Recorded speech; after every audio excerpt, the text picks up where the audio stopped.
Why does a weapon thrown across a battlefield carry more weight than any metal ever could? Staff Sergeant Camila Garcia pressed her spine against the concrete barrier, feeling each chip of debris rain down on her helmet as enemy rounds carved away her protection. 20 meters. That's all that separated her from the insurgents advancing through the rubble-strewn street.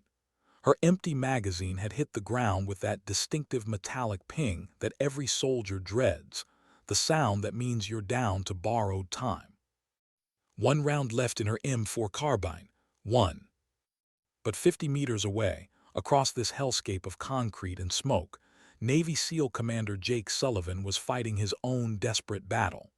Pinned down by crossfire, outnumbered, watching his team's situation deteriorate by the second.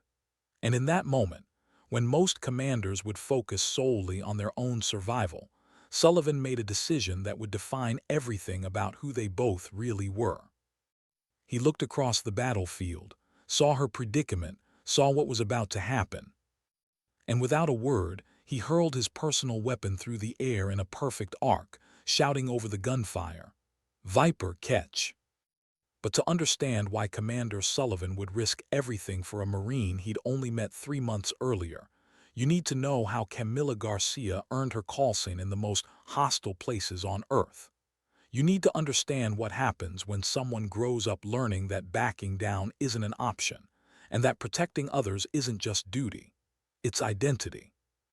The streets of East Los Angeles taught Camila Garcia lessons that no military academy could ever provide.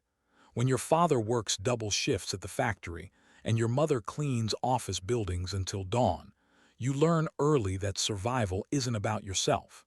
It's about the people who depend on you. It's about standing up when everyone else sits down. She was 18 when she walked into that Marine recruiting station. Not for college money, not for career prospects, not even for adventure. Someone had told her it was the best way to protect people who couldn't protect themselves, and that single sentence had lodged itself in her chest like a compass pointing true north. "Why the Marines?" the recruiter had asked, studying her slight frame with barely concealed skepticism. Camilla had looked him in the eyes, steady, unflinching. "Because when people need help, you don't wait for someone else to step up." Marine Corps training revealed what her instructors called natural tactical instincts. She moved through combat scenarios like she'd been born in them, understanding cover and concealment with an intuition that couldn't be taught.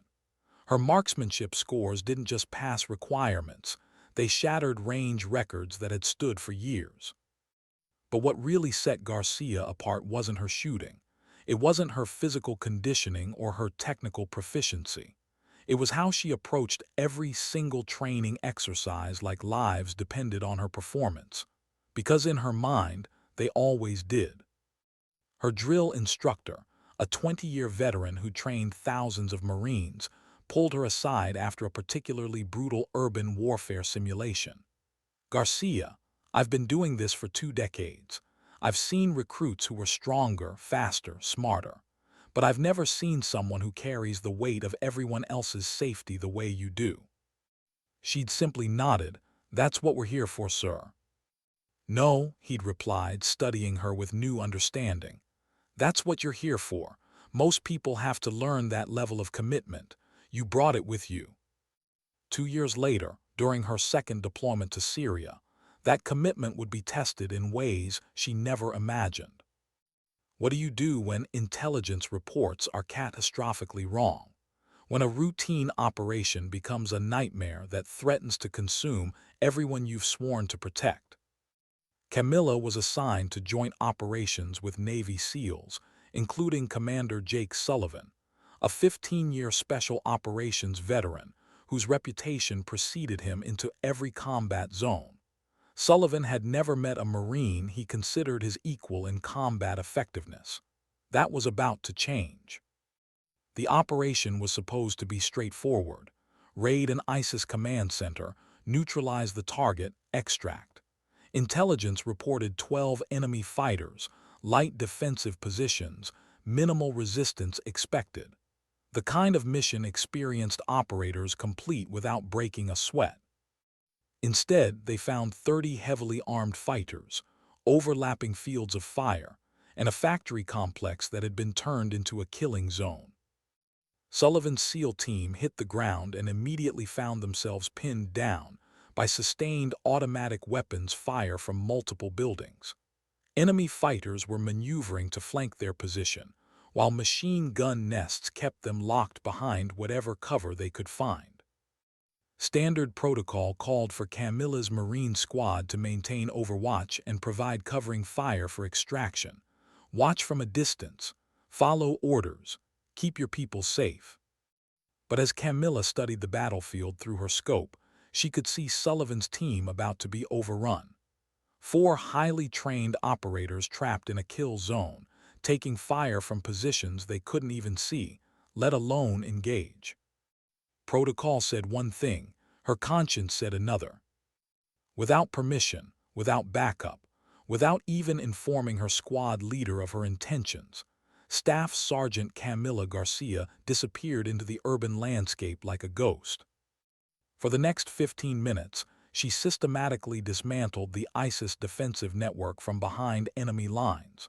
14 fighters eliminated with surgical precision. Civilian hostages located and secured. Safe extraction routes established and cleared. When Sullivan's team finally reached the factory complex, they found the entire area secured by a single Marine who was calmly providing security overwatch from the rooftop. Sullivan climbed those stairs slowly, processing what he was seeing. 15 years in special operations, hundreds of missions. He'd worked with the best operators in the world, and he'd never witnessed anything like this. "Garcia," he said when he reached the roof, "what you did today was impossible." She was cleaning her rifle with methodical precision, not even looking up. "Just did what needed to be done, sir. Your team would have done the same for mine." That conversation marked the beginning of something neither of them fully understood yet. A professional relationship built on mutual respect, yes, but more than that, a recognition that some people are willing to risk everything for others, regardless of the cost to themselves. Over the next year, Sullivan specifically requested Camilla's participation in joint operations whenever possible. Her ability to operate independently behind enemy lines, combined with her unwavering commitment to protecting others, made her invaluable for the most dangerous missions. Which brings us to that street in Ramadi, Iraq, March 2021, the mission that would test everything both of them believed about duty, sacrifice, and what it means to leave no one behind. How do you prepare for a mission when every piece of intelligence is wrong, when the enemy has been planning your arrival for weeks? The target was Abu Khalil, suspected ISIS leader operating from a safe house in the city's industrial district. Sullivan's SEAL team would conduct surveillance and target confirmation. Camilla's Marine squad would provide perimeter security and extraction support. Simple, routine, the kind of operation they'd executed dozens of times before. Except Abu Khalil wasn't just an ISIS leader. He was the regional commander for all operations in western Iraq. The safe house wasn't lightly defended. It was a fortress containing over 40 well-armed fighters with military-grade weapons. The industrial district wasn't a quiet neighborhood. It was the operational center for the entire province. At 300 hours, Sullivan's team approached the target building and walked directly into a complex ambush that had been weeks in the planning. "All call signs, this is Reaper Actual," Sullivan's voice crackled over the radio as muzzle flashes erupted from 8 different positions. "We are taking heavy contact from multiple positions. Enemy strength significantly higher than expected." Through her night vision scope from 3 blocks away, Camilla watched the tactical situation deteriorate with horrifying speed. Enemy fighters emerged from concealed positions throughout the complex, creating overlapping fields of fire that turned the street into a killing zone. "Reaper Actual, this is Viper," she transmitted, tracking movement through her scope. "I count 8 active firing positions. Enemy movement on your eastern flank. Copy Viper. Stand by for extract coordinates. But even as Sullivan tried to coordinate his team's defense, Camilla could see what he couldn't from his position. Enemy fighters advancing under covering fire, using destroyed vehicles and rubble piles to get within grenade range. The SEALs were outnumbered 10-1 and running low on ammunition. An RPG round streaked across the street, impacting behind Sullivan's position and showering his team with concrete fragments. Reaper, you've got 12 fighters advancing on your eastern approach, Camilla reported, her voice steady despite what she was witnessing. Range approximately 60 meters and closing. Roger Viper, can you provide covering fire on that position? Camilla calculated distances and angles with the cold precision that had kept her alive through 2 combat deployments. Negative, Reaper. Too much dead space from this position. You need to displace now. Unable to displace, Sullivan replied, strain evident in his voice. Enemy has overwatch on all movement routes. We're effectively pinned. Through her scope, Camilla could see exactly what he meant. Enemy fighters had established interlocking fields of fire that covered every possible escape route. The SEALs were trapped in what military tacticians call a kill sack, a carefully prepared position where overwhelming firepower can be concentrated on a small area. Another RPG round screamed overhead, closer than the first. Sergeant Peterson, Camilla addressed her squad leader quietly, Reaper team is about to be overrun. I need to move to support. Peterson studied the battlefield through his own night vision device. Garcia, that's 200 meters of open ground under enemy observation. Every route to their position is covered by multiple firing points. Sergeant, if I don't move now, we're going to lose them all. Peterson looked at her determined expression, then at the tactical display showing enemy positions surrounding Sullivan's team. He'd seen that look before, right before she accomplished things that military manuals said were impossible. What do you need from us? Covering fire on the northern positions when I signal. Draw their attention for 60 seconds. What followed was the most audacious battlefield movement in modern military history. Can courage be measured in meters? In the space between life and death, between following orders and following conscience. Camilla checked her equipment one final time. 7 30-round magazines for her M4 carbine, fragmentation grenades, night vision device, and the tactical instincts that had kept her alive through 2 combat deployments. She studied the battlefield one more time, calculating routes and timing. Then she disappeared into the rubble-strewn landscape. The first 50 meters she covered using a drainage ditch that provided concealment from most enemy positions. She moved in short rushes, timing each movement with the sound of gunfire that masked any noise she might make. When she reached the end of the ditch, she was halfway to Sullivan's position and completely exposed to observation from the eastern building, where enemy fighters were coordinating their assault. She waited for a lull in the firing, then sprinted 15 meters of open ground to reach the cover of a destroyed truck. Bullets sparked off the metal around her as enemy fighters spotted her movement, but she was already rolling behind the vehicle before they could adjust their aim. From her new position, she had a clear view of the eastern building where 6 enemy fighters were preparing their final assault on Sullivan's position. She raised her M4 and began engaging targets with the precision that had earned her call sign. Her first shot eliminated the fighter carrying the RPG launcher, the most immediate threat to Sullivan's team. Her second shot caught the machine gunner as he tried to relocate his weapon. The remaining 4 fighters immediately took cover and began returning fire toward her position. Reaper Actual, this is Viper, she transmitted while bullets whined overhead. Eastern threat reduced. You have a window to displace. Negative Viper, Sullivan responded immediately. Western positions still have overwatch. Where the hell are you? Approximately 100 meters south of your position. working on the western positions now. She could hear the disbelief in Sullivan's voice. "Garcia, you left your overwatch position. That's a direct violation of orders." "Sir," she replied, already moving toward the western building, "sometimes following orders gets good people killed." She was using covering fire from her squad to mask her approach toward the western building. Enemy fighters were so focused on the incoming fire from her Marines that they didn't notice a single operator moving through the shadows below their position. Camilla reached the base of the western building and began climbing the external fire escape with the silence of someone who'd learned to move without making sound. She could hear enemy fighters above her shouting coordinates and directing fire towards Sullivan's position.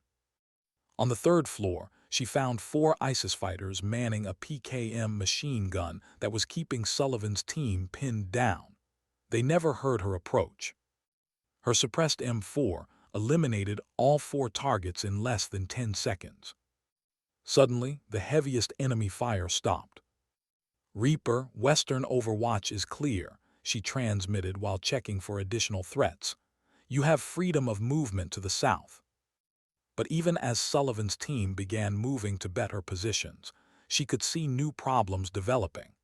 Enemy fighters from the northern and southern buildings were repositioning to maintain fire superiority, and she could hear vehicle engines approaching from the east, reinforcements that would turn an already desperate situation into an impossible one.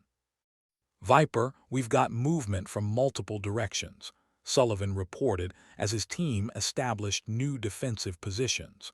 "This is turning into a company-sized element." Through her night vision device, Camilla could see exactly what he meant. ISIS fighters were emerging from buildings throughout the industrial district, converging on their position with coordinated movement.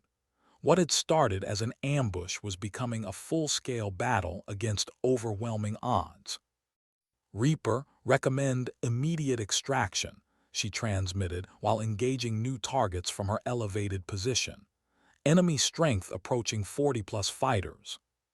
"Working on it, Viper. Air support is 15 minutes out." 15 minutes might as well have been 15 hours. What defines a person in their darkest moment? When ammunition runs low and the odds become impossible, what separates those who survive from those who become legends? Enemy fighters were already within grenade range of Sullivan's new position, and Camilla could see muzzle flashes from at least 12 different firing points surrounding the SEALs. Air support was still 15 minutes away, and she knew that in combat, 15 minutes was an eternity. That's when she made the decision that defined everything about who Camilla Garcia really was. Instead of maintaining her overwatch position and waiting for air support, instead of following standard protocol for overwhelming enemy contact, Camilla began hunting. She moved through the building complex like a predator, using her knowledge of urban warfare and natural tactical instincts to appear behind enemy positions before they knew she was there. Her M4 carbine became an extension of her will, eliminating threats with surgical precision while she maneuvered to protect Sullivan's team. In the northern building, she found 6 ISIS fighters preparing to launch a coordinated assault on Sullivan's position. They were focused on their attack plan, checking weapons and coordinating timing.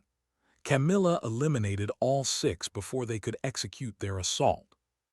In the southern building, 4 fighters were setting up a mortar to provide indirect fire support. Her precise shots destroyed both the mortar crew and their equipment, eliminating the threat of indirect fire.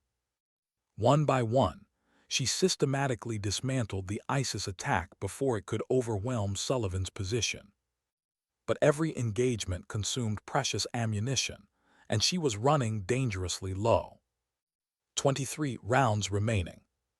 From her position in the southern building, she could see the next wave of attack developing. 12 ISIS fighters advancing through the eastern approach using fire and movement tactics that indicated professional military training. They were organized, disciplined, moving with the confidence of fighters who believed they had overwhelming superiority. Camilla engaged them immediately, but the mathematics were brutal. 12 enemy fighters, 23 rounds of ammunition, and no backup within supporting distance. Even with her exceptional marksmanship skills, the numbers didn't work in her favor. Her first 3 shots eliminated the lead elements, but the remaining 9 fighters immediately took cover and began suppressing her position with automatic weapons fire. They had identified her location and were directing concentrated fire toward the building while continuing their advance. 18 rounds remaining. She had to move again. Enemy fire was too accurate to remain in her current position, but as she prepared to displace, she saw something that made her blood run cold. While she'd been engaging the Eastern group, another force of ISIS fighters had used the distraction to advance on Sullivan's position from the west. 8 fighters were now within 30 meters of the SEALs, preparing for a final assault that would overrun their defensive position. 15 rounds remaining. Camilla faced an impossible choice: continue engaging the Eastern group that was suppressing her position, or shift fire to protect Sullivan's team from the immediate Western threat. Either choice left one group of enemy fighters free to complete their mission. She chose to protect her people. Camilla shifted her rifle toward the Western advance and began engaging targets with calculated precision. Her shots had to be perfect because she didn't have ammunition for mistakes. 1 round, 1 target. Her first shot dropped the lead fighter just as he was preparing to throw a grenade. Her second shot caught another fighter as he tried to flank around Sullivan's position. But return fire from the Eastern group was intensifying, forcing her to stay low while bullets shattered windows around her. 11 rounds remaining. The Western advance was faltering under her accurate fire, but the Eastern group was now close enough to assault her building. She could hear them on the stairs below, moving with tactical precision toward her position. 8 rounds remaining. That's when everything changed. "Viper, this is Reaper Actual."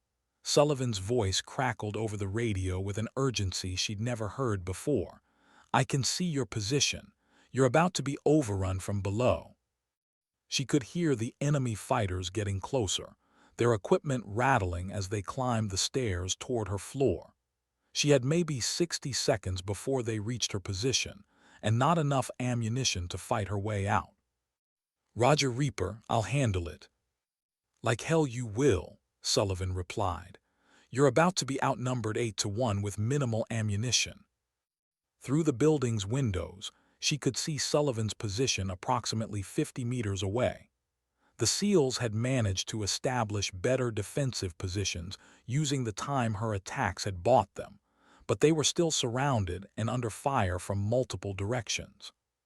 6 rounds remaining. Enemy fighters reached the floor below her position. She could hear them coordinating their assault, preparing to clear each room systematically until they found her. Standard room-clearing procedures would give her maybe 30 seconds before they reached her location. "Reaper, I'm about to have company," she transmitted while preparing her few remaining grenades. "Recommend you focus on your own extraction." "Negative, Viper, I'm not leaving without you." That's when Commander Jake Sullivan made a decision that violated every principle of sound military tactics and demonstrated why Navy SEALs earned their reputation through actions rather than words.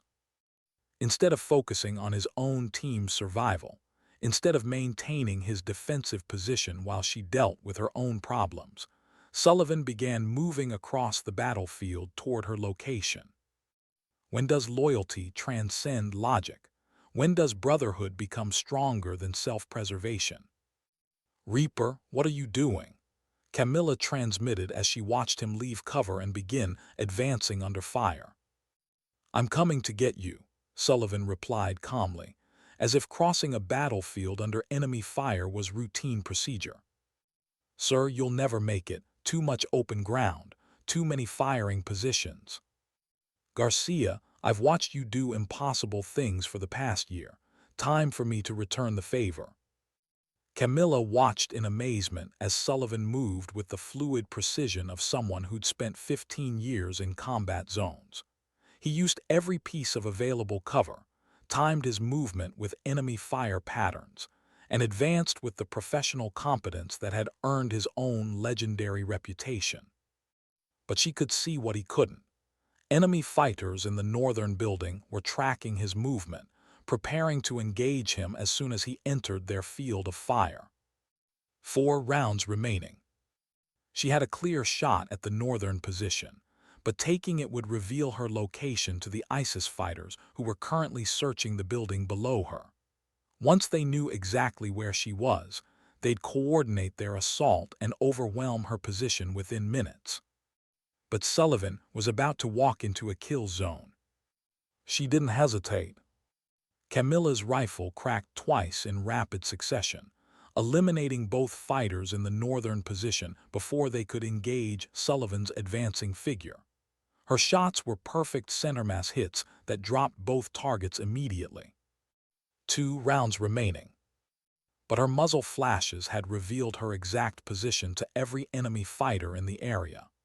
The ISIS fighters in her building immediately began moving toward her location with renewed urgency, and she could hear coordinated movement from multiple directions. "Viper, I saw your muzzle flash," Sullivan transmitted as he continued his advance. "You just compromised your position to protect me." "Sir, you were about to walk into a crossfire. Someone had to take that shot. And now you're about to be overrun because of it." 1 round remaining. She could hear enemy fighters on the stairs leading to her floor. They were moving quickly now, knowing exactly where she was and confident in their numerical superiority. She had 1 round left in her M4, 2 fragmentation grenades, and tactical skills that had kept her alive through dozens of similar situations. But she'd never faced odds like this.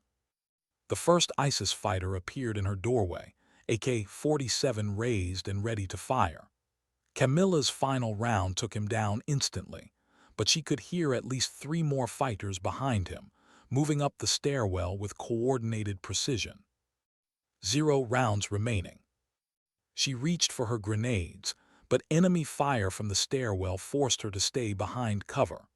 Multiple fighters were now engaging her position with automatic weapons, keeping her pinned while others maneuvered to flank her. That's when she heard Sullivan's voice over the radio, closer than before. "Viper, I'm at the base of your building. What's your situation?" "Out of ammunition, multiple contacts in the stairwell, about to be overrun." There was a brief pause.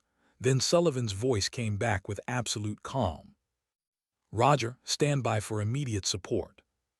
She heard explosions from below as Sullivan engaged the enemy fighters in her building with grenades and precision rifle fire. The incoming fire from the stairwell stopped abruptly, replaced by the sounds of a firefight on the lower floors. "Viper, stairwell is clear, but I'm taking fire from multiple positions and running low on ammunition myself." That's when Camilla realized the full scope of their tactical situation. Sullivan had fought his way into her building to extract her, but now both of them were trapped inside with enemy forces surrounding the entire structure. He'd saved her from immediate death, but trapped himself in the process. "Reaper, you need to extract immediately," she transmitted. "I can handle my own situation." "Negative, we're leaving together or not at all." What is the weight of a weapon freely given? What does it mean when someone hands you their lifeline without hesitation? Sullivan appeared in her doorway 60 seconds later, equipment blackened with smoke, carrying his M4 carbine and looking like he just fought through a company of enemy soldiers, which she realized he essentially had. "Garcia, you ready to get out of here?" "Sir, I'm out of ammunition." That's when Commander Jake Sullivan made the decision that would become legendary throughout special operations communities. Without hesitation, without considering his own tactical situation, Without weighing the risks to his own survival, Sullivan handed Camilla his primary weapon. "Take my rifle," he said calmly. "I've got my sidearm and grenades. You're the better shot for long-range work." She stared at the M4 he was offering her. "Sir, that leaves you with minimal firepower." "Garcia, I've seen you shoot. You can do more with 30 rounds than most people can do with 300. Take the rifle." She accepted the weapon and immediately checked the magazine and chamber. 30 rounds in the magazine, 1 in the chamber. 31 rounds to get them both out of an impossible situation. "What's the plan, sir?" Sullivan moved to the window and studied the enemy positions surrounding their building. "We're going to fight our way out. I'll clear the path with grenades and covering fire. You provide precision engagement of targets that threaten our movement." "Sir, there are at least 20 fighters between us and friendly lines." Sullivan looked at her with the calm confidence of someone who'd spent 15 years overcoming impossible odds. "Garcia, impossible is just another word for something we haven't figured out how to do yet. You ready?" Camilla chambered a round in Sullivan's M4 and moved to the window beside him. Through her night vision device, she could see enemy fighters positioned throughout the industrial complex, waiting for them to attempt an escape. "Ready, sir." What happened next lasted exactly 4 minutes and 37 seconds and became mandatory study material at every military academy in the United States. Sullivan led the way down the stairwell, using fragmentation grenades to clear rooms and corridors, while Camilla provided precision fire support from behind. They moved with the coordinated efficiency of a team that had worked together through multiple combat deployments, each understanding their role and trusting the other completely. When they reached the ground floor, Sullivan used his final grenades to create an exit through the building's eastern wall, avoiding the main entrances that enemy fighters were covering with automatic weapons. They emerged into the industrial complex behind enemy lines, exactly where ISIS fighters weren't expecting them. Camilla immediately began engaging targets with Sullivan's M4, eliminating threats before they could react to the SEAL's unexpected appearance. Her shots were surgical in their precision. 1 round, 1 target, moving systematically through enemy positions while Sullivan provided close-range security with his sidearm. They fought their way through the industrial complex like a force 3 times their size, appearing and disappearing from cover positions, engaging targets with deadly efficiency while moving constantly toward friendly lines.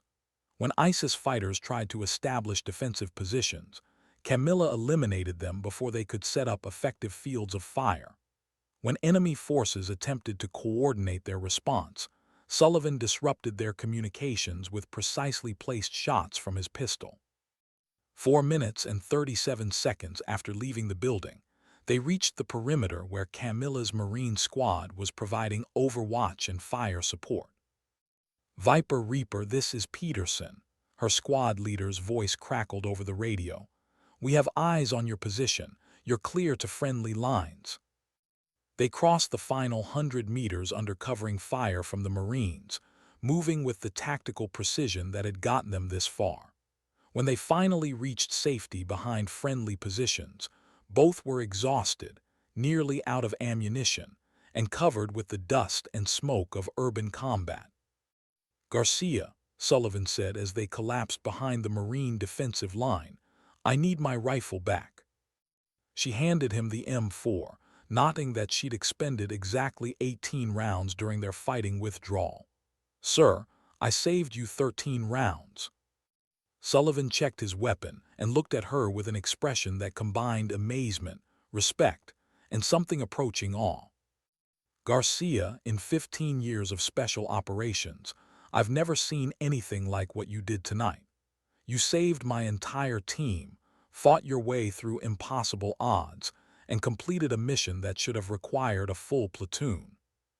Camilla shrugged, beginning to clean her equipment with the methodical precision she applied to everything. "Just did what needed to be done, sir. That's what Marines do."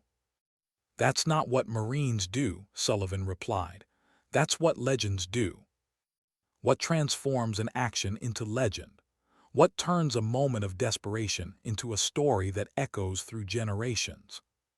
2 weeks later, Commander Sullivan submitted a detailed report recommending Staff Sergeant Camila Garcia for the Navy Cross, describing her actions as the most exceptional display of individual combat effectiveness and selfless courage under fire he had witnessed in his entire career. The citation read, "For extraordinary heroism in action against enemy forces, while serving with Marine Forces Special Operations Command during combat operations in Iraq, Staff Sergeant Garcia's exceptional courage, tactical brilliance, and unwavering commitment to protecting fellow service members resulted in the successful completion of a critical mission and the preservation of numerous lives." But when they presented her with the medal, Camilla's response was typically understated. "This belongs to every Marine who taught me what it means to serve," she said during the ceremony. "This belongs to everyone who showed me that protecting others is more important than protecting yourself." The story of what happened that night in Ramadi became legendary within special operations communities. But Camilla never sought recognition for her actions. She continued serving with the same quiet professionalism that had defined her entire military career, accepting the most dangerous assignments and consistently exceeding every expectation. Because for Staff Sergeant Camila "Viper" Garcia, protecting people who couldn't protect themselves wasn't just her mission, it was who she was. When Commander Sullivan handed her his rifle that night, he wasn't just giving her a weapon. He was trusting her with his life, with his team's lives, with a mission that seemed beyond the capabilities of any single person. And in that moment, as Camila Garcia proved that sometimes the most important qualification for completing an impossible mission isn't training or equipment or even experience. Sometimes it's just being someone who refuses to let good people die on their watch. She demonstrated why some Marines become legends while others simply serve. The difference isn't in the uniform or the training or the equipment. The difference is in understanding that when good people are in danger, impossible becomes just another obstacle to overcome. In the end, courage isn't measured by the medals on your chest or the stories people tell about you. Courage is measured by the decisions you make when no one is watching, when the only witness is your own conscience, when the only reward is knowing you did what was right. Sometimes the greatest weapon you can carry isn't made of steel and gunpowder. Sometimes it's simply the unwavering belief that some things are worth fighting for, worth risking everything for, worth dying for. And sometimes, when someone tosses you their rifle across a battlefield, they're not just sharing their ammunition.